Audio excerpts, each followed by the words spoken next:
السلام علیکم ورحمۃ اللہ تعالی وبرکاتہ۔ بہت دیر سے آپ حضرات یہاں تشریف رکھتے ہیں، اب تو ٹائم وہ ہو گیا کہ اتنے وقت جلسہ ختم ہونا چاہیے تاکہ لوگ کچھ دیر آرام کر کے فجر کی نماز میں شریک ہوں، ورنہ کل کو لوگ سوتے رہیں تو آپ ہی کہیں گے مولانا لوگ آئے بول کے گئے اور فجر ہی غائب۔ بہرحال اگر آپ سننا چاہتے ہوں تو تھوڑی دیر کے لیے یا جب تک آپ سننا پسند کریں ادھر آ کر کے بیٹھ جائیں، جو لوگ ادھر کار کے پاس بیٹھے ہیں اگر آ سکتے ہوں تو آ جائیں۔ آپ ہی نے یہ جلسہ سجایا ہے، بڑی محنت و مشقت سے اور بڑی ہمت اور بڑی جافشانی آپ نے اس میں صرف کی ہے، تو چھپ کر کے نہیں بیٹھنا چاہیے، ایسی محفلوں میں چھپ کے بیٹھنا چاہیے۔ آپ لوگ چھپ کے بیٹھتے ہیں، اگر یہی قوالی والی ہوتی تو پھر کیا ہوتا؟ آپ چھپ کے بیٹھتے، چھپ کے نہیں، سوچتے میں سب سے آگے رہوں۔ اس لیے ادھر آ جاؤ، خالی جگہ ہے، اچھا نہیں لگتا۔ وہ لوگ بیچارے بیٹھے ہیں، بیٹھے ہیں، کیسے کیسے بیٹھے ہیں۔ اگر وہ لوگ آ جائیں تو بہت اچھا ہو۔ بھائی آپ ہی کا ہے یہ، ہم تو بہت دور سے 50 کلومیٹر چل کے آئے۔ اگر آپ 10 قدم آ جائیں گے تو اچھا ہوگا۔ اور آئندہ جب آپ جلسہ سجائیں تو میری بہنوں اور خواتین اسلام کے لیے وہاں جو دور عورتیں بیٹھی ہیں وہیں پر ان کا انتظام رکھیے گا، اس لیے کہ وہ دور سے اچھا سنتی بھی ہیں، اچھا دیکھتی بھی ہیں۔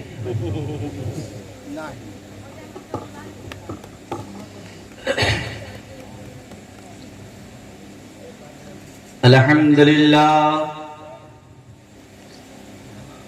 الحمدللہ رب العالمین،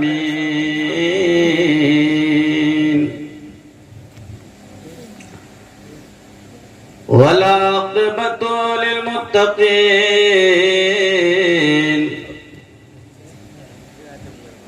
والصلاة والسلام على سید الانبیاء والمرسلین، وعلى آلہ واصحابہ وازواجہ واہل بیتہ واولیاء امتہ اجمعین۔ اما بعد فاعوذ باللہ من الشیطان الرجیم، بسم اللہ الرحمن الرحیم۔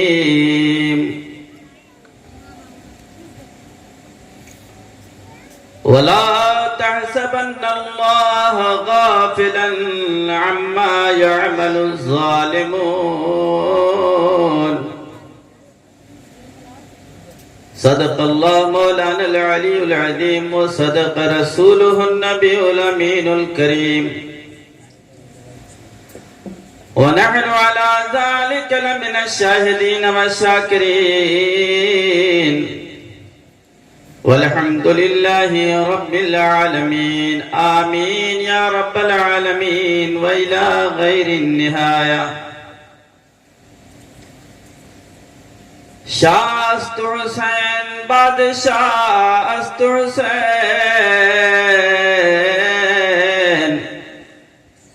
دین است حسین، دی پناہ است حسین، سرداد نداد دست در دست یزید، حقا کی بنا لا الہ است حسین۔ عزیزان ملت اسلامیہ، ابھی میں نے آپ کے سامنے قرآن مقدس کی ایک آیت کریمہ کا ایک حصہ تلاوت کیا. آئیے اس پر کچھ گفتگو کرنے سے پیشتر ہم اور آپ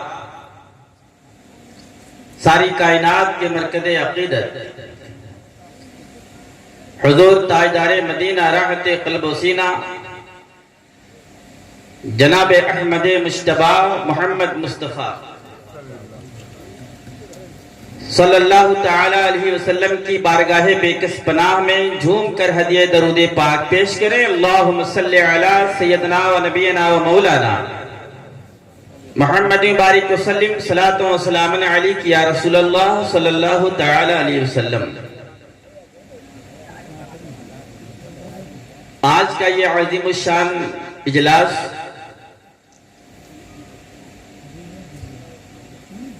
نواسے امام حسین اور نواسے رسول اکرم صلی اللہ علیہ وسلم کے اجتماع کے ساتھ منعقد کیا گیا. میری مراد ہے ذکر شہدائے کربلا اور حضرت سید مخدوم شاہ معروف رحمت اللہ تعالی علیہ کے ذکر کے حوالے سے بھی یہ محفل منعقد کی گئی. میں اپنی گفتگو کے درمیان میں بزرگان دین کے تعلق سے اہل بیت اطہار کے تعلق سے گفتگو کرتا رہوں گا اور اولیاء کاملین کے تعلق سے بھی آپ کے سامنے باتیں پیش کرنے کی کوشش کروں گا.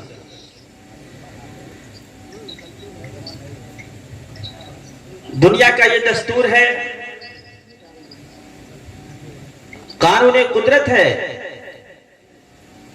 اللہ نے جب سے دنیا پیدا فرمائی، اللہ نے انسانوں کو جب سے وجود بخشا، انسان کسی نہ کسی ایک انسان سے محبت ضرور کرتا ہے، کسی نہ کسی سے وہ محبت ضرور کرتا ہے. حضرت آدم علیہ السلام نے حضرت حوا سے محبت کی، حضرت نوح علیہ السلام نے اپنے امتیوں سے محبت کی، حضرت ابراہیم علیہ السلام نے اپنے لخت جگر حضرت اسحاق علیہ السلام سے محبت کی، حضرت اسماعیل علیہ السلام سے محبت کی. اسی طرح سے محبتوں کا تقاضا بڑھتا چلا گیا. دنیا کے اندر ایک شخص پیدا ہوتا ہے، جب وہ شیر خارگی کے عالم میں رہتا ہے تو وہ اپنی ماں سے محبت کرتا ہے. اس کی ماں جب بھی آتی ہے اس کے قریب وہ رونے لگتا ہے، اس لیے کہ ماں اسے اپنے جسم کا خون پلاتی ہے، اپنے جسم کا دودھ پلاتی ہے. بچہ اسے محبت کرتا ہے کہ یہ میری ماں ہے، یہ میری خوراک کا انتظام کرتی ہے. بچہ اپنی ماں سے محبت کرنے لگتا ہے. ابتدائی دن سے ہی بچہ اپنی ماں سے محبت کرتا ہے. جب اس کا شعور تھوڑا بڑھتا ہے، اپنے باپ کو دیکھتا ہے آتے جاتے تو اپنے باپ سے محبت کرنے لگتا ہے. جو دودھ پلاتی ہے اسے اپنی ماں کہنے لگتا ہے، جو دوسری چیزوں کا انتظام کرتا ہے اسے اپنا باپ کہنے لگتا ہے. دنیا کے اندر اسی طرح سے انسان نشو و نما پاتا ہے. جب بچے کا شعور تھوڑا اور آگے ہوتا ہے تو گھر کے اندر وہ دوسرے لوگوں کو دیکھتا ہے، وہ دیکھتا ہے کہ میرے باپ کا کوئی بھائی ہے، وہ اسے چچا کہنے لگتا ہے، وہ اسے اپنا بڑا ابو کہنے لگتا ہے. اور دیکھتا ہے کہ دوسری بھی اور عورتیں ہیں، اسے اپنی پھوپھی بھی کہنے لگتا ہے. اور اگر کوئی دے اور بچے کا دماغ اور روشن ہوتا ہے، اس گھر کے اندر اگر کوئی کسی بوڑھی کو دیکھتا ہے وہ سمجھ جاتا ہے یہ میری دادی ہوں گی. اسے بتایا جاتا ہے یہ تمہاری دادی جان ہے. بچہ اپنی دادی سے محبت کرنے لگتا ہے، بچہ اپنے دادا سے محبت کرنے لگتا ہے. انسان کا شعور بالغی کی طرف بڑھتا چلا جاتا ہے. اسی طرح سے ایک انسان جب بالغی کی طرف بڑھتا ہے، اس کا شعور جب 15 سال کا ہو جاتا ہے، اب اللہ کا قانون اس پہ نافذ ہو گیا، اب اللہ کا قانون اس کے اوپر نافذ ہو گیا.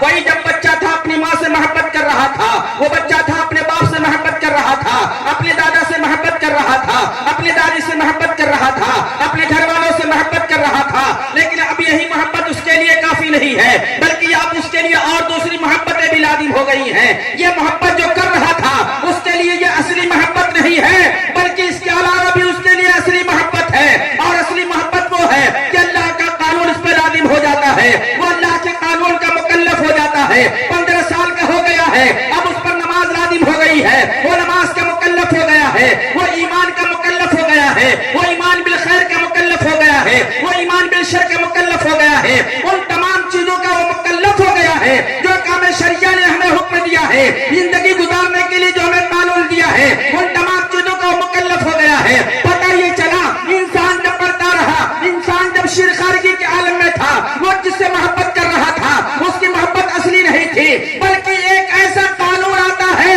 میرے آقا و مولا صلی اللہ علیہ وسلم کی حدیث پاک ہے، شریعت کا یہ قانون ہے. میرے آقا ارشاد فرماتے ہیں لا یؤمن احدکم حتی اکون احب الیہ من والدہ وولدہ والناس اجمعین. پتہ یہ چلا بچہ جس سے محبت کر رہا تھا، اپنے باپ سے محبت کر رہا تھا، اس کے باپ کی محبت اصلی نہیں ہے. اپنی ماں سے محبت کر رہا تھا، اس کی ماں کی محبت اصلی نہیں ہے. اگر اصلی محبت ہے تو رسول پاک سے اصلی محبت ہے. جس نے رسول پاک سے محبت کر لیا ان تمام کی محبت اللہ قبول فرما لیا کرے. لیکن ایک دور ایسا بھی آتا ہے انسان اسی شریعت مطہرہ کو دیکھتا ہے، شریعت کا قانون اس پہ لازم ہوتا ہے. رسول پاک نے فرمایا جس نے مجھ سے محبت کی اس عالم میں کہ وہ اپنی ماں سے زیادہ مجھ سے محبت کرے، اپنے باپ سے زیادہ مجھ سے محبت کرے، اپنے دوسرے لوگوں سے زیادہ مجھ سے محبت کرے، اور دنیا کے تمام لوگوں سے زیادہ مجھ سے محبت کرے، مال و اسباب سے زیادہ مجھ سے محبت کرے، دنیا کی ساری چیزوں سے زیادہ محبت کرے. لیکن آؤ دیکھو دیکھو دیکھو رسول پاک صلی اللہ علیہ وسلم ہمیں کس سے محبت کرنے کا حکم دے رہے ہیں. میرے آقا و مولا صلی اللہ علیہ وسلم ارشاد فرماتے ہیں من مات علی حب محمد و آل محمد مات مؤمنا.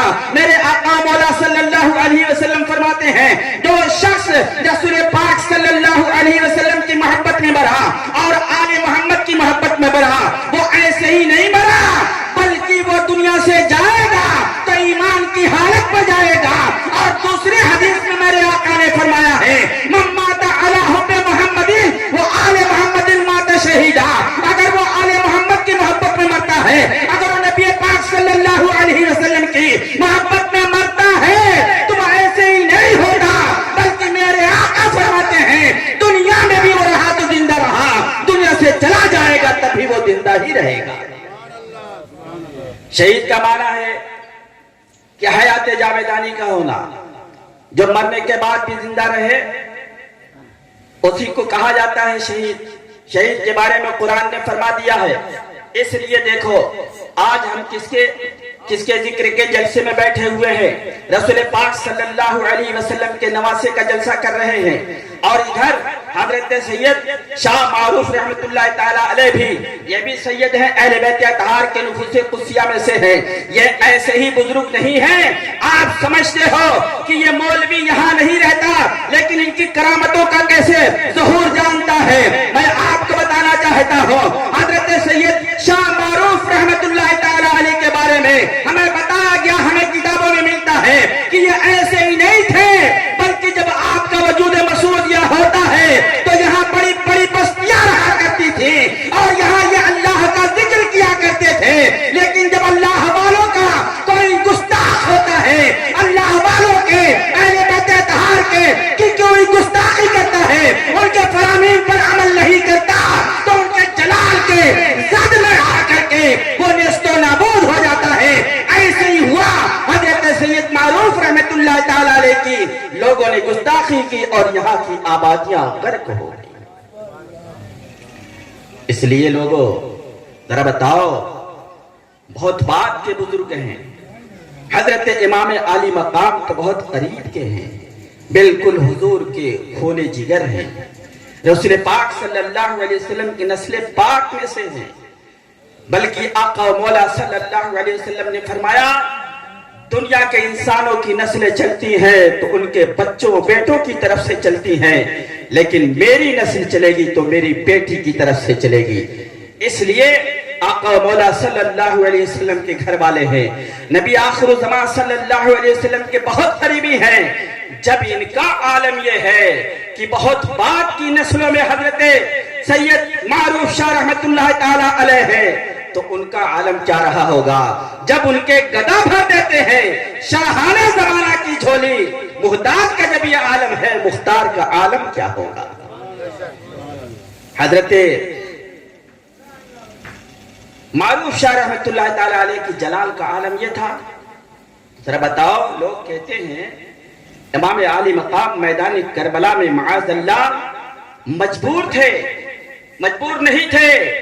اگر آپ کرامتوں کے دکھانے پہ آتے تو میرا وجدان کہتا ہے، میں نے کتابوں کے اندر پڑھا ہے، اگر ان کے بچے اس ریت کو کریت دیتے تو اس ریت کے کریدنے سے وہاں پانی کے چشمے ابل پڑتے، اگر وہ آسمان کو اشارہ کر دیتے تو آسمان سے موسلادھار بارش ہو جاتی۔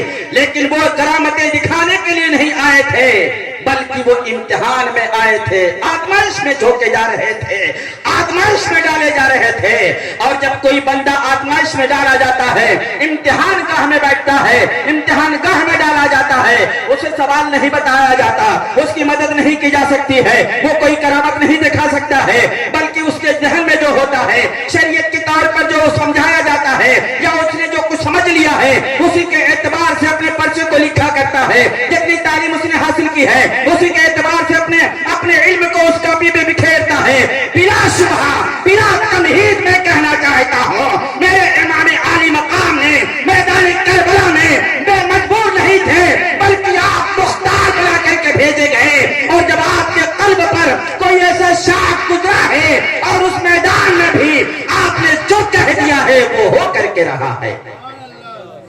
ایک ایسا ہی شقی تھا، بدبخت تھا، اس نے کہا حسین دیکھو یہ نہر فرات ٹھاٹھے مار رہا ہے، اس کا ایک قطرہ بھی تمہارے خیمے اور تم کو اور تمہارے بچوں کو نہیں دیا جائے گا۔ ذرا بتاؤ، حوض کوثر کے جو مالک ہوں، شاہ کوثر کے جو نواسے ہوں، جن کے حکم پر میدان قیامت کے اندر، جن کے حکم پر، جن کے اشارے پر، جن کی ملکیت میں سے ہو کر کے لوگوں کو، امتیوں کو جام کوثر پلایا جائے گا، آج ان کو ایک ظالم طعنہ دے رہا ہے کہ تم پیاسے ہو، تمہیں نہر فرات نہیں دیا جائے گا۔ اے لوگوں، جانتے ہو نہر فرات کے بارے میں آقا و مولا صلی اللہ علیہ وسلم نے فرمایا ہے، ارے فرات وہ ہے کہ فرات کی جڑیں اللہ نے جنت سے رکھی ہیں، فرات کی جڑیں جنت سے بہا کرتی ہیں۔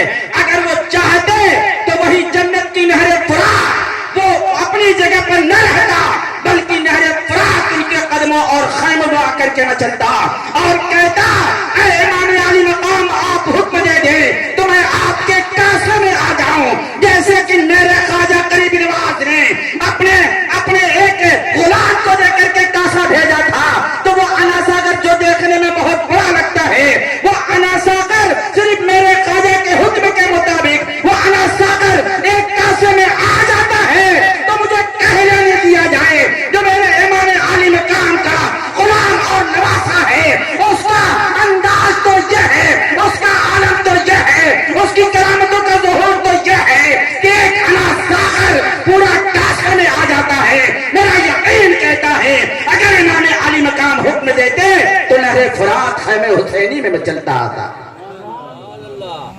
اس لیے جب اس نے کہا کہ آپ کو ایک قطرہ نہیں دیا جائے گا، صرف میرے آقا حسین نے یہی کہا کہ پروردگار تو اسے پیاسا مار، پروردگار تو اسے پیاسا مار۔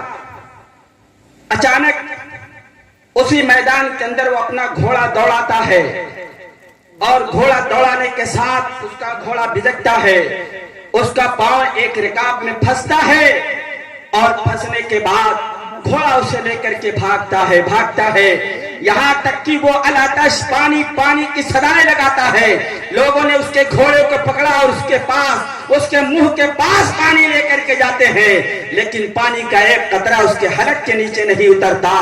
الاتش پیاس اور پیاس کہتے ہوئے وہ دنیا سے بدبخت وقت رخصت ہو جاتا ہے.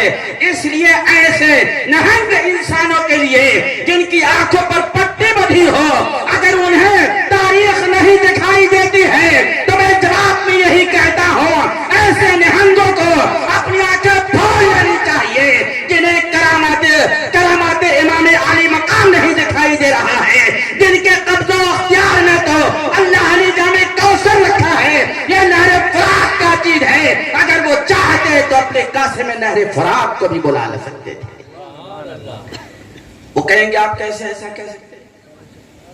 ایک حدیث میں آپ کو بتاؤں، نبی پاک صلی اللہ علیہ وسلم نے، ادھر ذرا توجہ سے سنیں، ایک حدیث سنا رہا ہوں بہت بہترین اور اختیار مصطفیٰ پر بھی ہے، اور اس سے ثابت ہوگا کہ اگر امام علی مقام چاہتے تو یقیناً آ جاتے.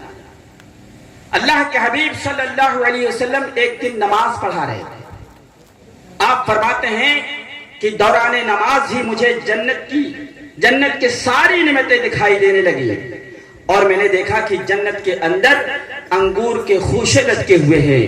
اگر میں چاہتا تو ان انگور کے خوشوں کو توڑ لیتا، لیکن میں نے اپنے ہاتھ کو روکا اور میں نے اس خوشے کو نہیں توڑا. اور یہی دیکھو، جب میرے آقا و مولا صلی اللہ علیہ وسلم کا اختیار یہ ہے کہ زمین پر بیٹھ کر کے جنت کے خوشے کو توڑا جا سکتا ہے، جنت میں پھلے انگور کے خوشے کو توڑ سکتے ہیں، تو ان کا نواسا یقیناً دنیا میں بہنے والے اس پانی کے چشمے کو اپنے کاسے میں ضرور بلا سکتا ہے. اور دنیا نے دیکھا کہ اجمیر شریف کی دھرتی پر انہی کے خاندان کا ایک نواسا اپنے کاسے کے اندر ایک بڑے تالاب کو سمو لیتا ہے. لیکن اے لوگوں، دنیا کی نگاہیں ایسا نہیں دیکھتی. آؤ میں آپ کو بتاؤں، رسول پاک صلی اللہ علیہ وسلم نے فرمایا، جو اہل بیت اطہار کی محبت میں مرا وہ مومن ہو کر کے مرا.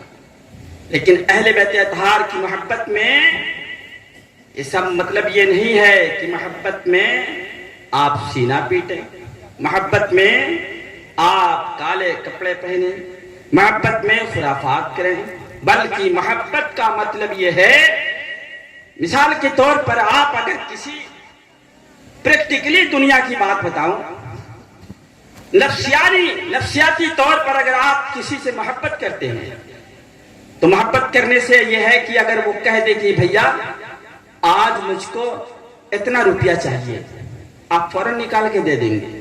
بھیا مجھ کو بازار سے یہ چاہیے، آپ فوراً لا کر کے دے دیں گے. ایسے ہی اگر آپ اللہ سے، اس کے رسول سے، اس کے رسول کی اہل بیت سے اگر آپ سچی محبت کرتے ہیں تو رسول پاک صلی اللہ علیہ وسلم نے ہمیں کیا حکم دیا، اللہ نے ہمیں کیا حکم دیا ہے، اور رسول پاک کے نواسوں نے ہمیں کیا حکم دیا ہے. ہمیں اللہ نے یہی حکم دیا کہ اے لوگوں، میں نے تمہارے اوپر 5 وقت کی نماز فرض کی ہے. میرے آقا فرماتے ہیں، جس نے 5 وقت کی نماز جماعت کے ساتھ ادا کی ہے، نماز پڑھتا جا رہا ہے، سلام پھیرنے سے پہلے اللہ اس کے گناہوں کو معاف کر دیتا ہے. لیکن ذرا بتاؤ، ہم محبت کرتے ہیں، صرف ہماری محبت کی دعوے داری صرف ہماری زبان تک ہی رہتی ہے، ہمارے عمل میں وہ محبت کی دعوے داری نہیں اترتی. اے مسلمانوں، اگر آپ سچے حسینی ہو اور حسین پاک سے سچی محبت کرتے ہو تو حسین پاک نے جس چیز کی وجہ سے جدید پلید کی بیعت آپ نے نہیں کی اور کل کنبہ قربان کر کے راہ خدا میں اپنی گردنوں کا بھی نذرانہ پیش کر دیا، وجہ یہ تھی کہ وہ زانی اور شرابی اور تارک نماز تھا. اگر امام علی مقام اس کے بیعت کر لیتے تو یہ ثابت ہو جاتا کہ نماز کا چھوڑنا جائز ہے، یہ ثابت ہو جاتا کہ شراب کا پینا جائز ہے، یہ ثابت ہو جاتا جوا کا کھیلنا جائز ہے. اسی لیے تو میرے امام علی مقام نے سب کچھ قربان کرنا گوارا کیا، لیکن یزید کی بیعت کرنا گوارا نہیں کیا. تو اب جس وجہ سے ہم حسینی ہیں کہ حسین پاک نے اسلام کو بچایا، شریعت کو بچایا، تو کس کے لیے بچایا؟ اپنے لیے نہیں بچایا، بلکہ اپنے نانا جان کے آنے والے قیامت تک کی امتیوں کے لیے بچایا،